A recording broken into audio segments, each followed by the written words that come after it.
kwa ile kazi mnafanya. Na pia ni za youth wasikuwe na pressure ya life. You just trust the process. Wasikuwe na pressure. Wasikuwe na pressure. Asante. You just trust the process. Yes. Huyo ni Charles Ndongo. Umesikia Magnetic?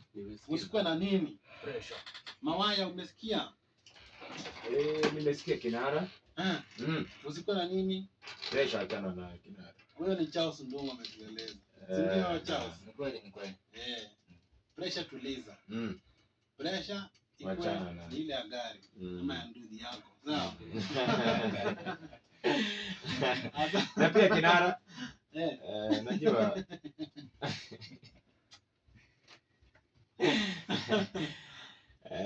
mimi acha nimshukuru sana Charles Ndongo unajua kujitolea kwanza kusaidia yatima si rahisi. Sio rahisi Kinara.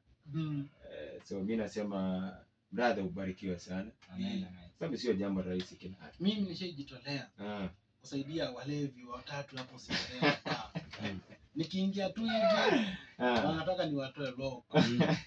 Sasa nikawatoa first day, second day.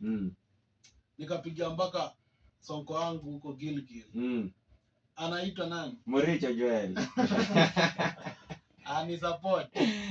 Kidogo nikatoka hiyo pa.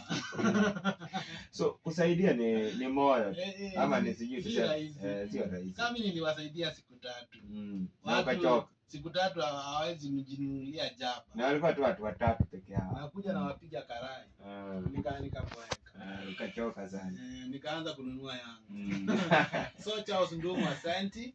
Ile kazi unafanya ni kazi ya Mungu and God will bless you. Amen. Asante. Sasa Mawaya